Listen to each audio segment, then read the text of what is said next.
আসসালামু আলাইকুম। আমরা আজকে তরমুজ হাতে নিয়ে আছি, ওয়াটারমেলন। এই তরমুজ খাওয়াকে রিলেট করে আমরা চারটা টেন্স শিখব। চারটা টেন্স শিখব। সেটা হচ্ছে simple, continuous, perfect and perfect continuous.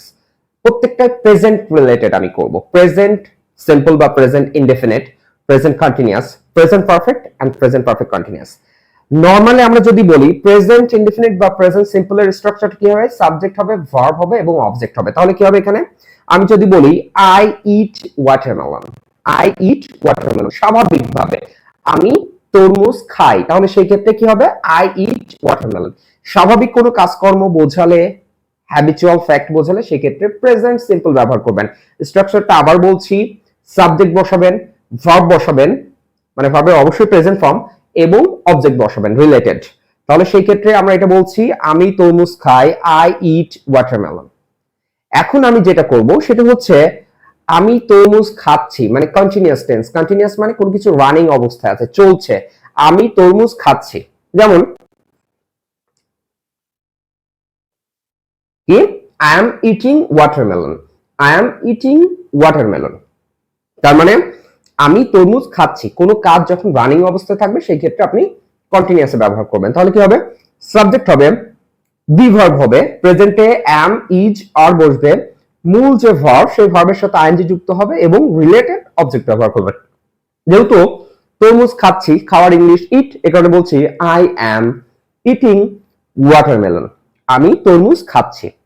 এখন আমার তরমুজ খাওয়া শেষ, তার মানে পারফেক্ট হবে। কি হবে? পারফেক্ট। তার মানে আমি এখানে কি করব? I have eaten watermelon. কোন কাজ শেষ হয়ে যাবে এরকম ক্ষেত্রে আপনি প্রেজেন্ট পারফেক্ট টেন্স ব্যবহার করবেন। এটা স্ট্রাকচারটা কি? সাবজেক্ট ব্যবহার করবেন, হ্যাভ অথবা হ্যাজ ব্যবহার করবেন, ভার্বের পাস্ট পার্টিসিপল ফর্ম ব্যবহার করবেন এবং রিলেটেড একটা অবজেক্ট ব্যবহার করবেন। তাহলে খুব সহজে আপনি এই টেন্সটা করতে পারবেন। যেমন আমি কি বললাম? আমি তরমুজ খেয়েছি, তার মানে আমি অলরেডি খেয়ে ফেলেছি। তাহলে হবে কি? I have eaten watermelon, I have eaten watermelon. তাহলে আমি তরমুজ খেয়েছি। এখন আমি তরমুজটা খেতে কিছুটা সময় নিয়েছি। এখন আমি বললাম যে আমি তরমুজটা খেতে 2 মিনিট সময় নিয়েছি। তাহলে কি হবে? Present perfect continuous, perfect continuous. তার মানে কাজটি হতে কত সময় লেগেছে এরকম বোঝালে পারফেক্ট কন্টিনিউয়াস ব্যবহার করতে হয়। এটার স্ট্রাকচারটা কি হবে? সাবজেক্ট ব্যবহার করবেন, হ্যাভ বিন অথবা হ্যাজ বিন ব্যবহার করবেন, প্লাস দিবেন, ভার্বের সাথে আইএনজি যুক্ত করবেন। তারপরে এখানে ফর অথবা সিন্স ব্যবহার করতে হয় এবং কখন থেকে যাচ্ছেন এই সময়টা বলতে হয়। ফরটা ব্যবহার করা হয় নির্দিষ্ট সময়ের ক্ষেত্রে। যেমন আমি যদি বলি আমি তরমুজটা খেতে 2 মিনিট সময় নিয়েছে, মানে 2 মিনিট ধরে আমি তরমুজটা খেয়েছি। তাহলে কি হবে? I have been eating watermelon for 2 minutes. I have been eating watermelon for 2 minutes. এই যে 2 মিনিট বললাম, এটাকে এই কারণে আমরা ফর ব্যবহার করলাম। I have been eating watermelon for 2 minutes. তাহলে কোনো কিছু নির্দিষ্ট সময়ের ক্ষেত্রে আপনারা ফর ব্যবহার করবেন। সিন্স কোন ক্ষেত্রে ব্যবহার করবেন? আমি যদি বলি আমি সকাল থেকে তরমুজ খাচ্ছি, I have been eating watermelon since morning. সকাল থেকে খাওয়ার ক্ষেত্রে সিন্স মর্নিং, মর্নিং সকালে যে কোনো সময় হতে পারে, নির্দিষ্ট না। এই ক্ষেত্রে আপনারা সিন্স ব্যবহার করবেন। এখন যদি তার ক্ষেত্রে বলি যে সে সকাল থেকে তরমুজ খাচ্ছে, তাহলে কি হবে? হি অর শি, দুইজনের ক্ষেত্রেই এটা আমরা ব্যবহার করতে পারি।